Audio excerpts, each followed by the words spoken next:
ሰላም የዚህ ዩቲዩብ ቤተሰብ አባላት በሙሉ፣ ዛሬ ደግሞ ስለ ጀግናው ድንቁ ባለታሪክ ሊዮኔል ሜሲ በሚጣፍጥ ቋንቋ እናወራለን። ተረት የመሰሉ ታሪኮችን እንዘክራለን።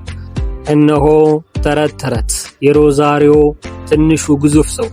በአንድ ወቅት ከሩቅ ባህር ማዶ የሮዛሪዮ በምትባል ከተማ ውስጥ ፀሐይ የምትወደው ትንሿ ኮከብ ልጅ ይኖር ነበር። ስሙ ኮከብ ሊዮ ይባላል። 3 ዓመት ሲሞላው አንዲት አስማተኛ ኳስ አገኘ።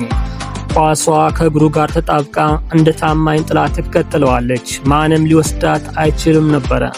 ሰዎቹ ሲመለከቱት ይህ ልጅ የተወለደው ክንፍ ካላቸው መላእክት ነው፣ ለዛ ነው ለእግሮቹ ክንፍና ማጣበቂያ ማስትሽ የሰጡት ይሉት ነበር። ሊዮ ግን አንድ ምስጢር ነበረው። አካሉን ለማደግ እምቢ አለ። አንድ ቀን ሐኪሞቹ ውድ ልጅ በደም ውስጥ ያለው አስማት ተዳክሟል አሉት። ሕክምና ውድ ነበር። ትላልቆቹ ነገስታት ድሆችን አንደግፍም አሉ። ሊዮ ህልሙ እንዳይሞት አባቱ ጆርጅ ልጁን ይዞ ታላቁን ባህር ተሻገረ። ወደ ካታሎኒያ አገር ደረሰ። በአንዲት ድንጋያማ ሜዳ ላይ ኳሷን እንደ ንፋስ አሽከረከራት። ያንን ያየው አንድ ጠቢብ ሽማግሌ ይህን ልጅ እንፈልጋለን ብሎ በአንድ ነጭ ናፕኪን ላይ ቃል ኪዳኑን ጻፈ። ያቺ ናፕኪን የህይወቱን መጀመሪያና የበሽታው ፍጻሜ ነበረች። ከዚያም የቅዱስ እርሻ ቤት ወደ ተባለ ድብቅ ትምህርት ቤት ገባ። እዚያ ውስጥ ኳሷን መምታት ብቻ ሳይሆን ከጓደኞቹ ጋር እንደ አንድ የሰውነት ክፍል መንቀሳቀስ ተማረ። ትውት ልብን፣ ድልን ሳይኮራ መቀበልን እዚያው ተማረ። ብዙም ሳይቆይ የሊዮ ስም በመላው ዓለም ተነገረ።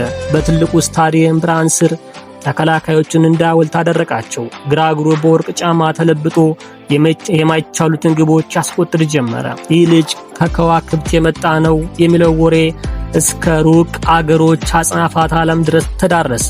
ነገር ግን የልቡ ጥማት አልጠፋም ነበር። የልጅነት ሀገሩ አርጀንቲና አንድ ወርቃማ ዛፍ ዙፋን እንዲቀመጥላት ትፈልግ ነበረ። 3 ጊዜ ወደ ፍጻሜው ተቃረበ። 3 ጊዜም በእንባ ተመለሰ።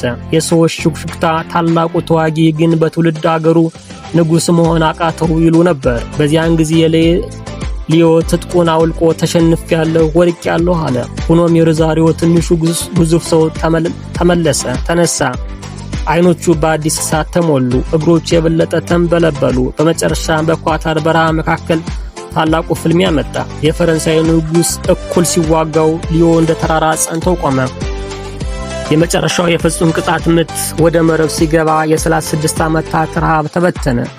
አገሩ ዘመረች። ሊዮም ልክ እንደ ልጅ አለቀሰ። ታሪኩ ግን አላበቃም። 4 ዓመታት አለፉ። ጢሙ ሸበተ፣ ግንባሩ ተሸበሸበ። ብዙዎች አሁን ረፍ አሉት። ሊዮ ግን በ2026 ወደ ካንሳስ ሲቲ ሜዳዎች ተመለሰ። አልጄሪያን በተጋፈጠበት የመጀመሪያ ጦርነት 3 ጊዜ አሸነፋት።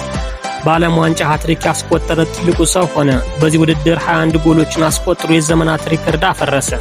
እንግሊዝን ሰበረ። በታላቅ ሀገር ታላቅ ሜሲ ዳግም ዙፋን ላይ ለመቀመጥ 90 ደቂቃዎች ቀሩት። ዛሬ ሊዮኔል ሜሲ የሚተረከው ወሬ እንዲህ ነው።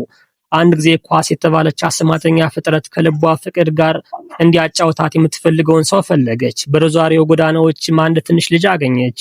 ልጇም በህመም በድህነትና በስደት ተፈትኗል። ነገር ግን ፍቅሩና ትህትናውን ሳይለቅ እስከ መጨረሻው ተዋጋ። ኳሷ ምስጋናዋን ለመክፈል ከዚህ በፊት ማንም ሟች ያላደረገውን ኃይል ሰጠችው። ሊዮ ሜሲ፣ ታላቁ ሊዮ ሜሲ።